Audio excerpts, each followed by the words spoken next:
कल का पाठ सब समझ में आ गया आप लोगों को? सारी सिद्धियां समझ में आ गई? आगे बढ़े, कुछ पूछना है? नहीं? ठीक। अगला सूत्र है इंगश्च। इंगः षष्ठी का एक वचन, च अव्ययपद। अनुवृत्ति आ रही है शनि, च से शनि की, जो कि इसी सूत्र तक जाएगी। और नवगमिर बोधने से गमी की वृत्ति आ रही है, वो भी इसी सूत्र तक जाएगी।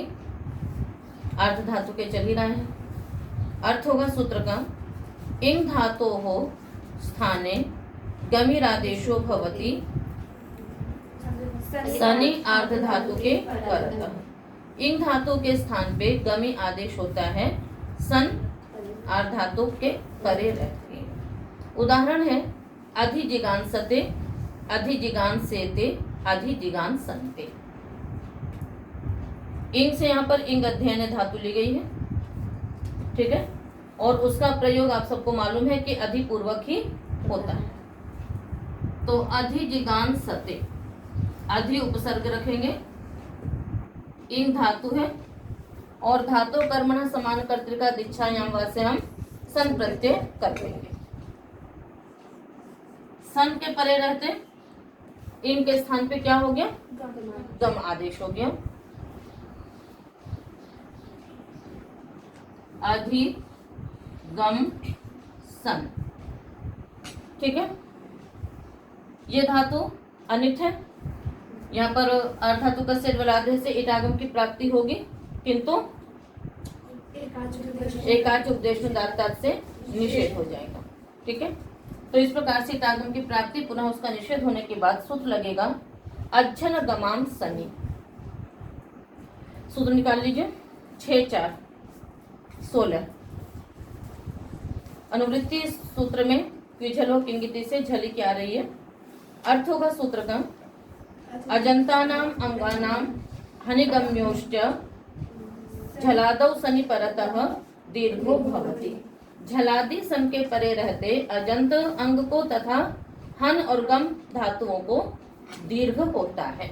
झलादि सन है, गम को क्या हो गया? दीर्घ हो गया। यहाँ पर ये ध्यान रखना है कि अज्झन गमाम सनि सूत्र में जो गम ग्रहण किया गया है वो इसी गम का ग्रहण है जो इंग के स्थान पे गम आदेश होता है। गमृगतो धातु नहीं लेनी है, क्योंकि गमृगतो धातु कैसी है? सेट है, जिगमिषति रूप उसमें बनता है, ठीक है ना। इस कारण से यहाँ पर ये जो इंग के स्थान पे गम आदेश होता है सन के परे रहते, उसी का ही यहाँ ग्रहण किया गया है। अब इसको दीर्घ हो गया तो क्या हो गया? अधिगाम सन। सन के न की संज्ञा कर लीजिए। अब उसके पश्चात गाम स द्वित्व करिए, गाम गाम स पूर्वभ्यास आदिशेष ग गाम स। उसके पश्चात कुहोष्टु, कुहोष्टु से क्या कर लेंगे? ज चवर्गादेश करके, उसके पश्चात संयतः, संयतः से इत्व करके जी गाम स। पुनः क्या लगेगा? नष्ट अपदान्तस्य झलि, झलि परतः अपदान्तस्य नकारस्य मकारस्य अनुस्वारो भवति। तो इस मकार को क्या हो गया? अनुस्वार। तो क्या बन गया? अच्छा, यहाँ पर सवर्ण होगा, फिर अनुस्वार से पर सवर्ण से क्यों नहीं होगा? क्यों नहीं होगा पर सवर्ण? हाँ, रेफोष्मणाम सवर्णाः न सन्ति। इसे याद रखिएगा, रेफ और ऊष्म वर्णों के सवर्णी नहीं होते हैं, ठीक है। इसको याद कर लीजिए। अथवा रेफ वर्जिताः यवलाः सानुनासिकाः निरनुनासिकाश्च, कि जो रेफ वर्जित यवल हैं वे सानुनासिक निरनुनासिक होते हैं, किंतु रेफ और ऊष्म वर्णों के, ऊष्म वर्ण कौन से हैं? श श स, इनका कोई भी परसवर्णी नहीं होता, इनका सवर्णी नहीं होता है। तो जब सवर्णी नहीं है तो फिर आदेश भी नहीं होगा, परसवर्णी भी नहीं होगा। तो अधिजिगान स, इसके पश्चात सनातनता धातु से धातु संज्ञा त्रिवाद्युत्पत्ति करके अधिजिगांस शप्त। यहाँ पर आत्मनेपद होगा, क्योंकि इंग धातु कैसी है? आत्मनेपदी है, तो पूर्ववत सना सूत्र लग जाएगा। क्या अर्थ है इसका? जो धातु आत्मनेपदी तस्मात् तद्वत् सन्नन्तादपि आत्मनेपदम भवति। सन से पूर्व जो धातु आत्मनेपदी है तो सन्नंत से भी आत्मनेपद होगा। तो सन से पूर्व इंग धातु आत्मनेपदी है, इसलिए यहाँ पर आत्मनेपद आएगा। तो अधिजिगांसत टितात्मनेपदानां तेरे अधिजिगांसते अधिजिगांसते। आगे समझ में। तो मुख्य सूत्र यहाँ पर अज्जनगमाम सने से दीर्घ होना, उसके पश्चात जैसे सन की सिद्धियां करते हैं हम लोग वैसे करेंगे। अगला सूत्र है गांग लिटि। गांग प्रथमा का एक वचन, लिटि सप्तमी का एक वचन। अनुवृत्ति इंगह आर्ध धातु के। अर्थ करेंगे इंगह गांग आदेशो भवति लिटि आर्ध धातु के परतः। इनके स्थान पे गांग आदेश होता है लिट अर्ध धातु के परे रहते। तो उदाहरण बनाएंगे अधिजगे, अधिजगाते, अधिजगिरे। अधिजगे अधि उपसर्ग रखेंगे ही, ठीक है।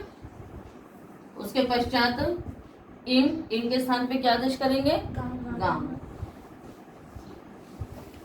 वहां क्या आदेश किया था पीछे? गम। तो इंग धातु को कहीं गम आदेश है, कहीं गांग आदेश है। यहाँ पर गांग आदेश किया, लिट के परे रहते। पुनः गांग के गांग की संज्ञा हो जाएगी अलंत्यम से गा। लिट, लिट के स्थान पे आत्मनेपदी धातु है, अतः क्या आएगा? त। और ता के स्थान पे क्या हो जाएगा? लिटस्त झयो रेश रेश से एश। किंतु सब लिट के स्थान पे ही है। लिट धातु अभ्यास से सिद्धित्व करेंगे। उससे पहले क्या करेंगे? आतो लोप इति च, ठीक है ना। उससे क्या कर लेंगे? अच्छा, ये जो है त, ये क्या है? अपित लिट है। अपित लिट होने के कारण से असंयोगा लिट कित से ये कित्वत है। कित्वत होने से आतलोप टीचर से आकार का लोप हो जाएगा, क्योंकि वो सूत्र क्या कहता है? कितनित, है ना, आधातु प्रत्यय परे हो अथवा इडादी प्रत्यय परे हो। तो इस प्रकार से अजादी कितगित है ना, तो अजादी कितगित के परे रहते भी आकार का लोप होगा, तो आकार का लोप हो गया। फिर द्विवचनेति से रूपादिदेश करके द्वित्व करेंगे, तो क्या द्वित्व होगा? गा ग ए पूर्वाभ्यास ह्रस्व और कुहोष्टु प्रतिथि। ग को ज किस सूत्र से होता है? क्या अर्थ है इसका? हाँ हाँ, अभ्यास के, अभ्यासस्य कवर्ग कारयो जवर्गादेशो भवति। तो अभ्यास का ये कवर्ग है, इसको तो ग को ग को सीधे क्या हो जाएगा? ज हो जाएगा।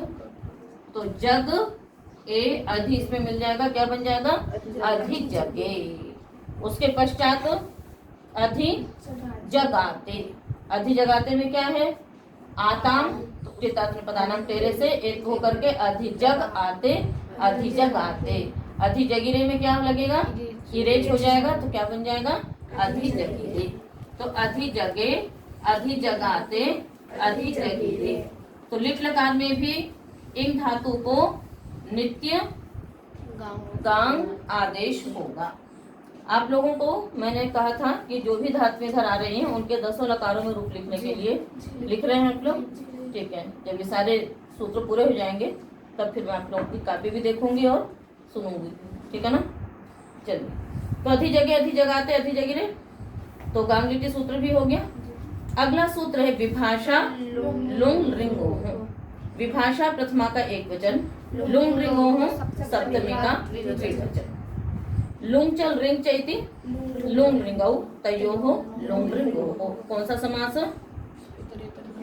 इतरेतर द्वंद्व समास है, ठीक है। अनुवृत्ति इंगह गांग आर्ध धातु के। अर्थ करेंगे सूत्र का। इंगह स्थाने गांग आदेशो भवति विकल्पेन लुंगी रिंगी च आर्ध धातु के परतः। इनके स्थान पे गांग आदेश होता है विकल्प से, कब? लुंग तथा रिंग आर्ध धातु के परे रहते। तो आइए सिद्धियां करेंगे। उदाहरण देखिए पहले। लुंग का है अध्यगीष्ट, अध्यगीषाताम, अध्यगीषत,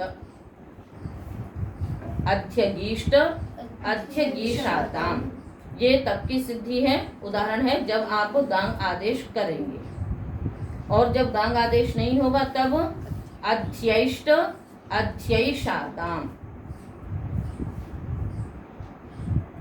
लिंग का है अध्यगीष्यत अध्यगीष्येताम। और जब गांग आदेश नहीं होगा अध्ययिष्यत अध्ययिष्येताम। ठीक है, तो अध्यगीष्ट अध्यगीषाताम ये उदाहरण किसी सूत्र में आ चुका है पहले, गांग कुटा दिभ्योय प्रणिंगित। ठीक है, तो सिद्धि कर लेते हैं एक बार, क्योंकि बहुत पहले आया हुआ है।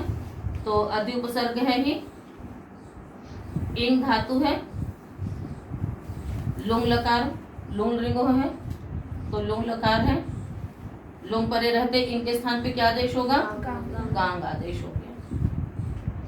आधि गांग अतनिपदी है धातु, अतः लुंग के स्थान पे जब हम त्रिवादी उत्पत्ति करेंगे तो क्या लाएंगे? ता ले आएंगे। पुनः गांग के गांग एक संज्ञा कर दीजिए। ठीक है, चिले लूंगी, चिले से चाहे परस्मैपदी धातु चाहे अतनिपदी धातु हो, तो यहाँ पर पहले चिले आएगा, चिले के स्थान पे सिच आ जाएगा। अध्य गा सिच त, सिच का क्या शेष बचेगा? च के अंतिम सिच संज्ञा, ई की उपदेश नासिक सिच संज्ञा बचा स। अब इसके पश्चात गांग कुटादिभ्यो निंगित। सूत्र ने क्या कहा? गांग कुटादिभ्य परः निद्रित भिन्न प्रत्ययाः विद्वत् भवति। गांग तथा कुटादि से परे नित्रित भिन्न जो प्रत्यय हैं वे विद्वत् होते हैं। ठीक है, सिच है, वलाद्या धातु होते हुए भी एक आच उपदेश तब से इटागम का निषेध हो जाएगा। अब ये जो सिच है ये कैसा है? नित नित भिन्न है, न तो नित है न नित है, तो ये क्या माना गया? गित्वत माना गया। क्या माना गया? गित्वत माना गया। इससे लाभ क्या हुआ? हाँ, किस सूत्र से? घू मास्था गा पा जहाति साम हरि, है ना, घू संज्ञक और मास्था गा पा जहाति श्वंत कर्मणे इत्येतेषां अंगानां हलादौ किंगिति परतः ईत्वं भवति। यह हलादिंगित प्रत्यय परे है, तो गा को क्या हो गया? ईत्व हो गया। क्या बना? अधिगीस्त। उसके पश्चात यहाँ लुंग लंग शुरुदाता से अटागम भी होगा, तो अधि अगीस्त। यहाँ पर आदेश कर लेंगे तो क्या बन जाएगा? अध्यगीस्त। उसके पश्चात आदेश प्रत्यय होते सा को मूर्धन्यादेश और इष्टनाष्टु लग करके क्या बन जाएगा? अध्यगीष्ट। ठीक है, इसी प्रकार से ता के बाद आताम, तो अध्यगीषाताम। झ के स्थान पे अतादेश होकर के अध्यगीषत। ठीक है, और इसी प्रकार से रिंग लकार में भी आप बना लेंगे सिद्धि। अध्यगीष्यत, यहाँ पर भी वही स्थिति है। गा को आपने क्या किया? रिंग के परे रहते इंग को गांग आदेश कर लिया, और उसके बाद फिर जो सिया प्रत्यय आया है वो नित्रित भिन्न है, अतः वो गित्वत हो जाएगा। तो घूम आस्था से ईत्व होकर के अध्यगीष्यत अध्यगीष्यत। ठीक है, वैसे ये सिद्धियां गांग कुटादिभ्यो निंगित सूत्र में हम एक बार पढ़ा चुके हैं। आप उस सूत्र को भी निकाल करके पुनः देख सकते हैं और सुन सकते हैं। अब जिस पक्ष में गांग आदेश नहीं होगा उस पक्ष में हम सिद्धि करेंगे, तो उसमें क्या बनेगा रूप? अध्ययिष्ट। अधि इंग सिच त। अजादी धातु है, इसलिए यहाँ पर अट आगम न होकर के आड जादी नाम सूत्र लगेगा कि अजादी नाम अंगानाम आट आगमो भवति, है ना। लुंग लंग रिंग को परे रहते अजादी अंग को आट आगम होता है, तो यहाँ पर आट आगम हो गया। आधि आ ई स त। अब इसके पश्चात बनाइए सार्व धातु, कार्द धातु का योग सूत्र से ई को हम क्या कर लेंगे? गुण कर लेंगे, तो क्या बन जाएगा? आधि आधि आ ए स त। इसके पश्चात आटष्ट सूत्र लगेगा। जब भी 8 होगा तो आटष्ट से वृद्धि करेंगे, तो 8 उत्तरस्य एचि परतः पूर्वपरयोः स्थाने वृद्धि एकादेशो भवति। 8 से उत्तर अच के परे रहते पूर्व पर के स्थान पे वृद्धि एकादेश होगा। तो आ और ए को क्या वृद्धि हो जाएगी? आई। वृद्धि क्या होगी? आई। तो आधी आई, उसके पश्चात यणादेश, तो अध्ययिस्त, स को मूर्धन्यादेश, इष्टुनाष्टु से इष्टुत्व होकर के अध्ययिष्ट, अध्ययिष्ट, हाँ, और बन जाएगा। ठीक। और इसी प्रकार से उधर क्या बन जाएगा? अध्ययिष्यत।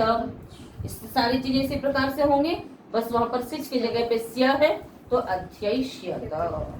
तो अध्ययिष्ट और अध्ययिष्यत।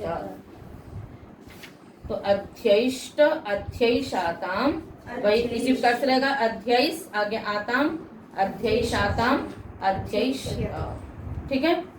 तो इस प्रकार से ये विभाषा लुंग रिंगों सूत्र भी आपने पढ़ा, जिसमें लुंग और रिंग के परे रहते विकल्प से गांग आदेश हो रहा है, अतः 2 रूप बने। ठीक है। जिस पक्ष में गांग आदेश होगा उस गांग से परे जो नित नित भिन्न प्रत्यय हैं वे क्या हो जाएंगे? गित्वत हो जाएंगे। ठीक है। अगला सूत्र है नौच षष्टमु। नौच षष्टमु। नौ सप्तमी का एक वचन, च अव्यय पदम, षष्टमु सप्तमी का द्विवचन। संच चंच इति षष्टमौ, तयोः षष्टमु। संच चंच, तो बीच में ये श कहाँ से आ जाता है? संच संच।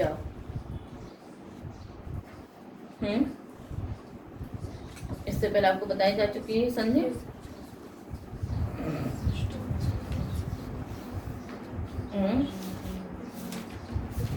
नष्टव्य प्रशांत है ना। नष्टव्य प्रशांत से क्या होता है? नकार को पहले रू होता है, फिर उसको विसर्ग इत्यादि करके और अत्रानुनासिका पूर्व से तुवा, इस सूत्र से पूर्व को अनुस्वार भी हो जाता है, तो उधर भी हो जाता है, इधर स, उसके बाद फिर स्तोष्टुष्टुष्टुत्व करके क्या बन जाता है? संश्च अस्तु। तो ये तो समास हो गया।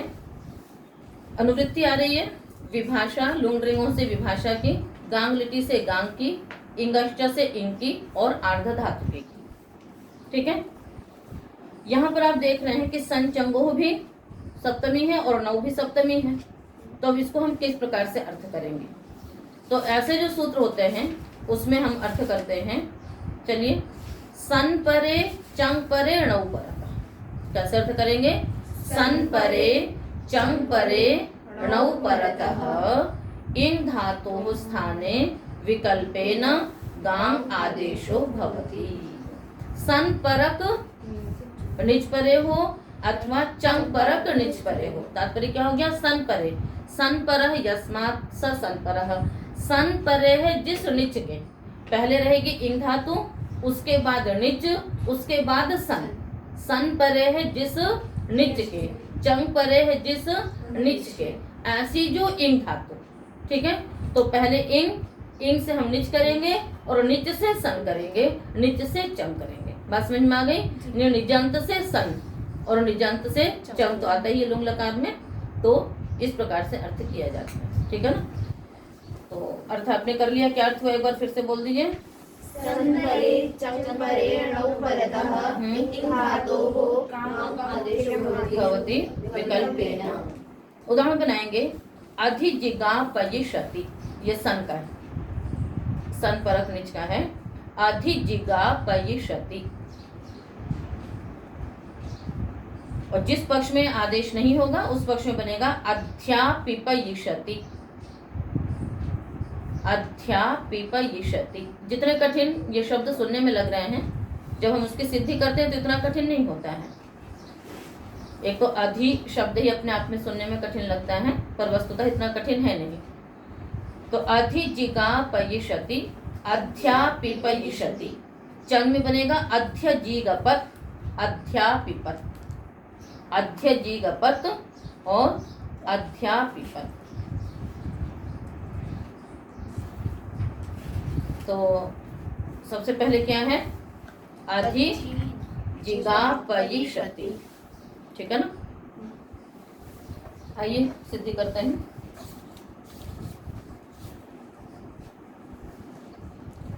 अधि तो रहेगा ही रहेगा, इंग अध्ययन धातु रहेगी। तो अब उसके पश्चात इंग धातु है और इंग से हमने क्या किया है? हेतु मतिचा से लिच किया है।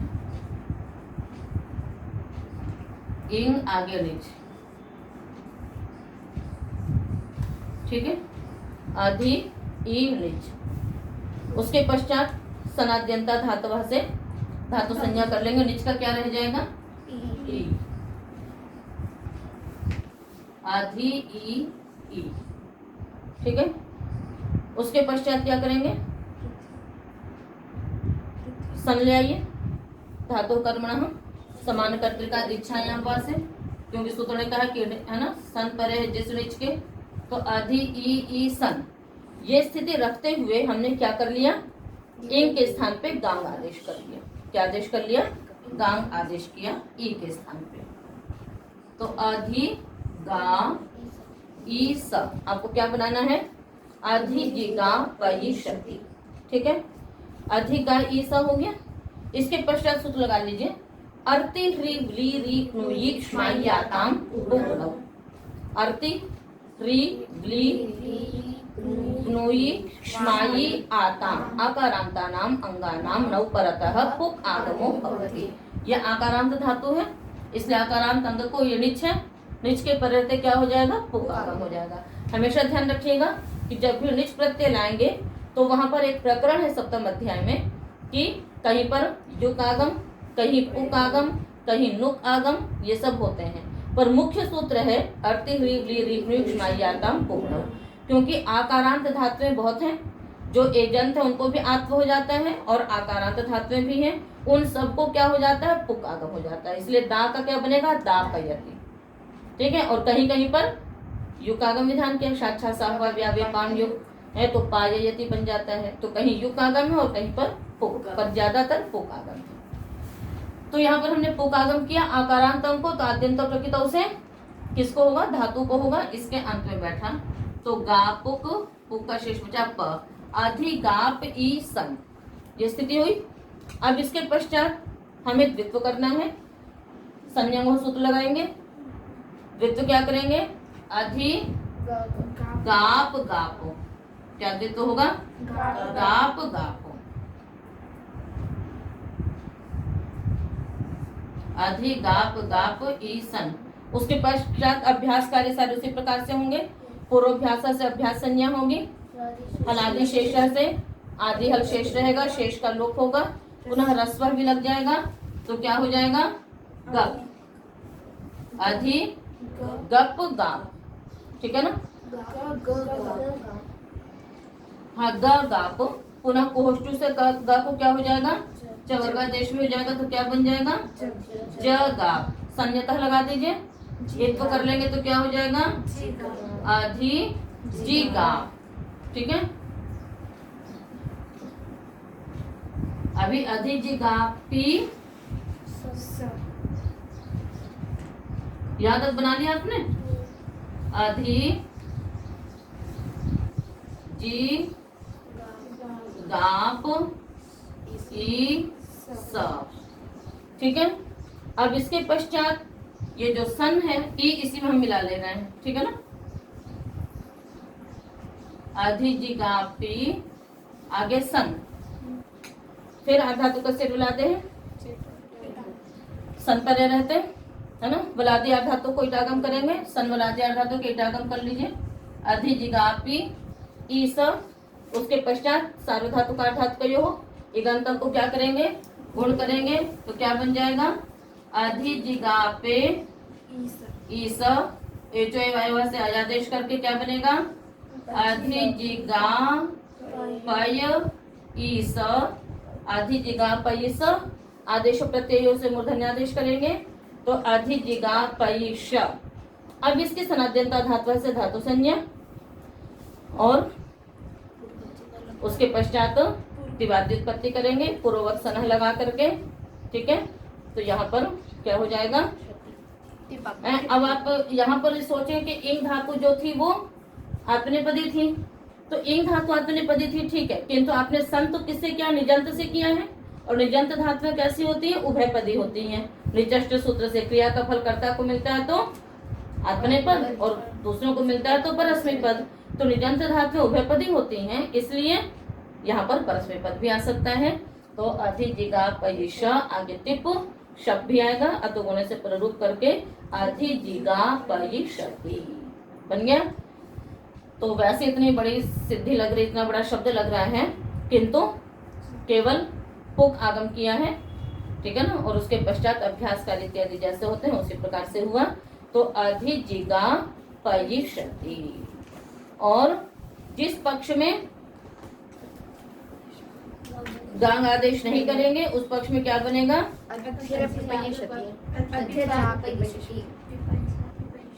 क्या? अध्यापिपयिषति। क्या बनेगा? अध्यापिपयिषति। आइए अध्यापिपयिषति की सिद्धि करते हैं। क्या अर्थ होगा अधिजिगापयिषति का? अभी हमने किसी का भी अर्थ नहीं बताया, आज भी सबका आपको अर्थ बताएंगे। अधिजिगापयिषति का अर्थ क्या होगा? हाँ, पढ़ाना चाहता है, पढ़ाने की इच्छा करता है। अध्यापयितुम इच्छति इति अधिजिगापयिषति और अध्यापिपयिषति, ठीक है। तो आइए, अधि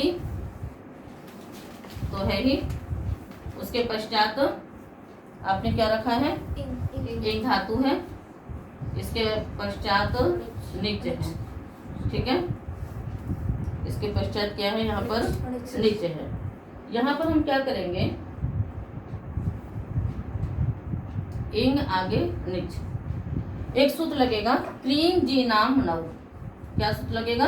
क्लीं जी नाम नव, ठीक है ना। नव पर अतः डुक्री द्रव्य विनिमय और इंग अध्ययन,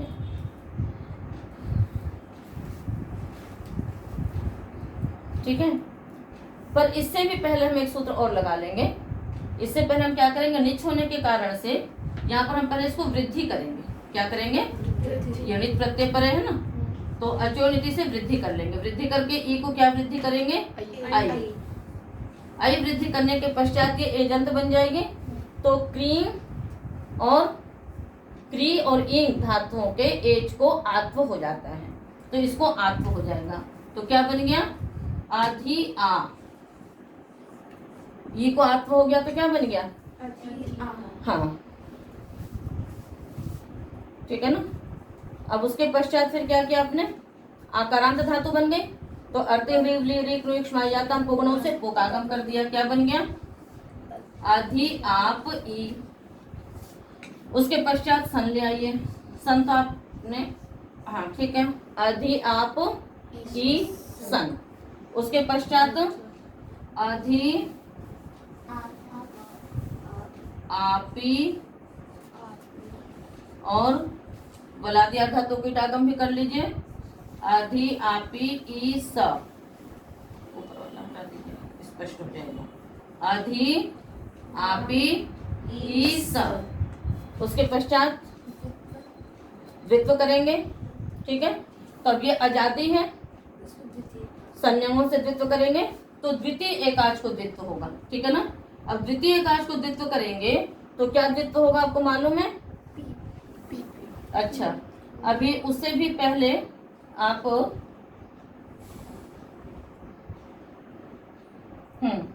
अभी पी ई है ना, इससे पहले आप यहाँ पर गुण करेंगे। इससे पहले क्या करेंगे? इस इट सन के परे रहते सार्वधातु का धातु से क्या करेंगे? गुण करेंगे। गुण करके अयादेश कर लीजिए। अयादेश करने के बाद क्या बन गया? आपय। क्या बन जाएगा? आपय। अधि आपय ईस, अधि आपय ईस। अब इसके पश्चात जब हम द्वित्व करेंगे तो द्विवचनेति से रूपातिदेश करके द्वित्व करेंगे, ठीक है। तो द्विवचनेति से रूपातिदेश भी करेंगे और साथ साथ अजादे द्वितीय से लगेगा, अतः द्वितीय एकाच समुदाय को द्वित्व होगा। तो अधि आ द्वितीय का समुदाय क्या है? पय। और द्विवचन से रूपादेश कर देंगे तो द्विवचन निमित्तक अजादेश से पूर्व जो था वो आदेश होगा, तो क्या बनेगा? पी पय। क्या द्वित्व होगा? पी पय। ठीक है। फिर उसके पश्चात यह आदेश कर लीजिए, पी पय ई स बन गया। अध्यापीपयीश आदेश प्रत्यय हो, अध्यापीपयीश अध्यापीपयिषति बन गया। तो क्या किया हमने? सबसे पहले इंग धातु थी, इंग आगे निच, निच के पर रहते हमने पहले वृद्धि की तो वो आई हो गया।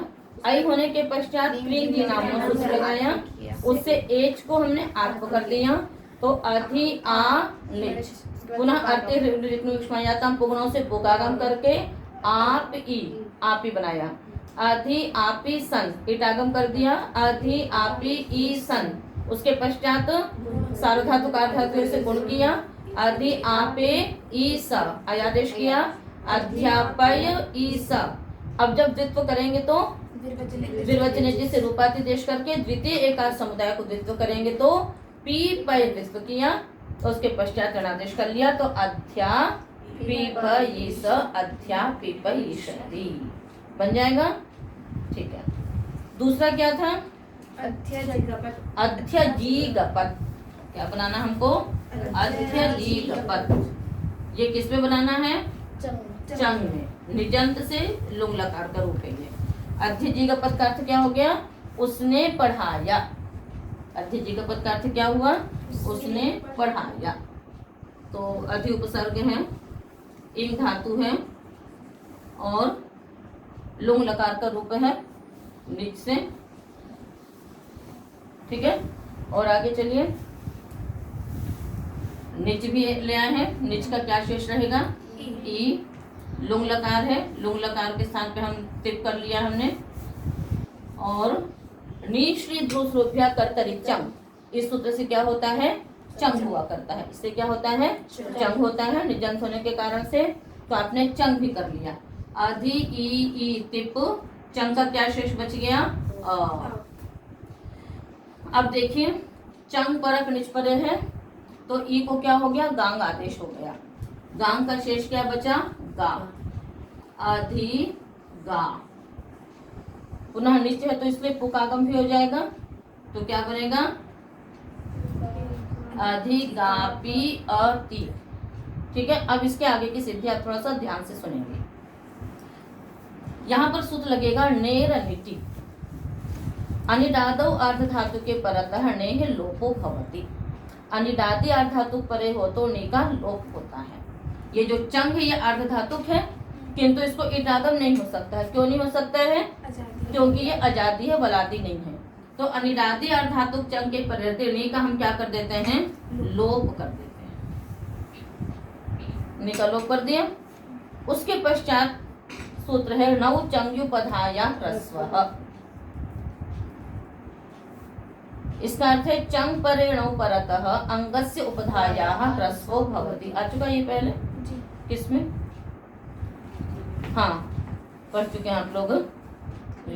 प्रथम अध्याय के चतुर्थ पाद में जो सिद्धि आई थी वहां पर आई है ये।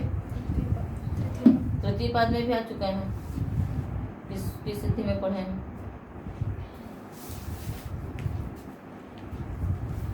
अचीकरत है ना, चतुर्थ पाद में है। अचीकरत अजीहरत ह्रस्वम लघु संयोगी गुरु। यहाँ पर जो आपको पढ़ाया गया तृतीय पाद में नहीं, चतुर्थ पाद में ही इसका पढ़ा आप लोगों ने। अचीकरत अस्तु। ठीक है ना। तो नौ चंग उपधा ह्रस्व। ठीक है। चंग परक निच के पहले अंग की उपधा को ह्रस्व होता है। ये चंग परक निच प्रत्यय लक्षण से माना हमने क्योंकि लोप किया था।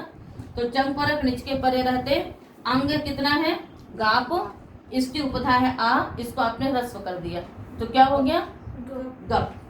क्या हो गया? गप। और जो नी था उसको आपने प्रत्यय लक्षण से माना जिसका कि आप लोप कर चुके हैं। गप रह गया। अब इसके पश्चात द्वित्व करेंगे चंगी सूत्र से। चंगी परतः अनभ्यासस्य धातु प्रथमस्य एकाचः द्वित्वं भवति। तो द्वित्व करके आपने क्या बना लिया? गप गप। पूर्वाभ्यासः लादिशेषः कुहोष्टुः क्या बन गया? ज ज। अट आगम कर लीजिए क्योंकि लुंग लकार का रूप है। अ ज गप चंग का आ शेष बचा है। टिप के ई का इतश्च से लोप कर लेंगे तब बचेगा अ ज गप अत। उसके पश्चात आप लोगों को सूत्र याद है, संवल लघुनि चंग परे नगलोपे, है ना, अनगलोपे सति, है ना, किम भवति चंग परे नौ परतः लघुनि धात्वक्षरे परतः अभ्यासस्य संवत् कार्यं भवति। लघु धात्वक्षर परे है, ज का अ, और चंग परक निच भी परे है, अनगलोप भी है, अतः ज को क्या हो गया? संवत् भाव हुआ। संवत् भाव का मतलब क्या है? संयतः। संयतः से इत्व हो जाएगा, तो क्या हो जाएगा? अ जी। पुनः दीर्घो दीर्घो लघो हो, दीर्घो लघो। लघु धातु अक्षर को क्या हो जाएगा? दीर्घ भी हो जाएगा, तो क्या बन जाएगा? अजीगपत। अधि इसमें मिल गया, यणादेश हो गया, क्या बन गया? अध्यजीगपत। ठीक है, तो सूत्र इसमें आपने सारे पढ़े हुए थे पहले से ही, बस ध्यान कहाँ पर देना था? ई निजंत है, ई को गा आदेश, निज के पहले पुग आगम, और उसके पश्चात द्वित्व इत्यादि करके अध्यजीगपत, अध्यजीगपताम, अध्यजीगपन। दूसरा उदाहरण क्या है? अध्यापिपत। अध्यापिपत। इसमें देखिए उसी प्रकार से निज है, पहले वृद्धि करेंगे इन धातु को क्रिंग की नामनों से, आत्व करेंगे, आत्व करके पुग आगम कर लेंगे, तो क्या बन हो जाएगा? अधि आप निच चम का अ, और उसके पश्चात तिप का त, ये स्थिति हुई। उसके पश्चात यहाँ पर चिली भी लाएंगे पहले, ठीक है ना, चिली लूंगी से पहले चिली लाएंगे, फिर निश्चित दूसरा करतरी चंग से चंग करेंगे, जहां पर भी करेंगे। उसके पश्चात लगाइए, क्या होगा? पूर्वत नैरनिटी से का लोप करेंगे, फिर नवचंगी उपधा ह्रस्व से उपधा को ह्रस्व भी करेंगे, तो क्या बन जाएगा? अप ई अ बनेगा। अब ये आजादी है क्योंकि, ठीक है, हाँ, नी का लोप भी होगा, ठीक है। अप अ त, ये स्थिति है ना। और जब आप द्वित्व करेंगे तो ये आजादी है, तो द्वितीय एकार समुदाय को द्वित्व करना है, पुनः द्विवचन नीचे लगाएंगे, रूपातिदेश करेंगे, तो क्या द्वित्व हो जाएगा? पीप। क्या द्वित्व होगा? बात समझ में आई? क्या ये जो अप है, चंग पर द्वित्व करना है, आजादी है, अतः द्वितीय एकाच समुदाय को करना है। द्वितीय में क्या है? प, इसमें अच नहीं है, तो द्विवचन नीचे से रूपातिदेश करेंगे, रूपातिदेश करके क्या करेंगे? जो आपने नी का लोप किया था उसको लेकर के द्वित्व करेंगे, तो पी पर द्वित्व होगा, ठीक है। और आ है पहले इसमें, तो आधि अ पी प, और ये आजादी है, अतः आटागम होगा, तो आधि आ, और उसके पश्चात फिर क्या करेंगे? आटष्ट से वृद्धि कर लेंगे, तो अध्यापिप, चंग का अ त अध्यापिपत बन जाएगा। तो कोई नया वो नहीं हुआ, सारी सिद्धियां उसी प्रकार से हैं। अब यहाँ पर अभ्यास में अकार नहीं है, लघु धातु अक्षर नहीं है, जब इस प्रकार का कुछ है नहीं, इसलिए यहाँ पर वो भी नहीं होगा, तो केवल द्वित्व करने के लिए बस आपने उसको रूपातिदेश किया था, अतः अध्यापिपत। तो जब गांग आदेश नहीं होता है, निज परे रहते, तो निज परे रहते हम पहले क्या करते हैं? इन धातु को वृद्धि कर लेते हैं, वृद्धि करके फिर क्रिंग नाम नौ से आत्व करते हैं, पुनः उसको पुक आगम करते हैं, तो फिर आपी धातु बन जाती है, उसके आगे के सारे कार्य इस प्रकार से होते हैं। तो ये सूत्र आपने पढ़ा, कौन सा? नौच सश्चमो सन परे चंग परे नौ परतः किं भवति? विकल्पेन इंगः गांग आदेशो भवति। सन परक चंग परक निच के परे रहते, इनको विकल्प से गांग आदेश होता है। तो इस प्रकार से ये इन के स्थान पे क्या क्या आदेश हुए? सबसे पहले देखिए, सन के परे रहते इनको गमी आदेश हुआ, लिट के परे रहते गांग आदेश हुआ नित्य, लुंग और रिंग के परे रहते विकल्प से गांग आदेश हुआ, और सन परक चंग परक निच के परे रहते भी विकल्प से आदेश होकर के ये सारे शब्द रूप सिद्ध हुए। तो अधिजिगांसते, इसका अर्थ क्या हुआ? पढ़ना चाहता है ना। अध्येतुम इच्छति थी अधिजिगांसते, पढ़ना चाहता है। उसके बाद क्या था? अधिजगे, पढ़ा। अध्यगिष्ट, पढ़ा। अध्यगिष्यत, है ना, अध्यगिष्यत, पढ़ा होता। यदि पढ़ा होता तो विद्वान बनता, कुछ इस प्रकार से बनाते हैं। और अध्यजिगपत का अर्थ हो गया पढ़ाया, और अधिजिगापयिषति का अर्थ होगा पढ़ाना चाहता है। तो इस प्रकार से आज आपने जो पाठ पढ़ा उसमें इंग धातु के स्थान पे जो आदेश हो रहे थे उनके विषय में अध्ययन किया है। तो आज का पाठ इतना ही, शेष कल।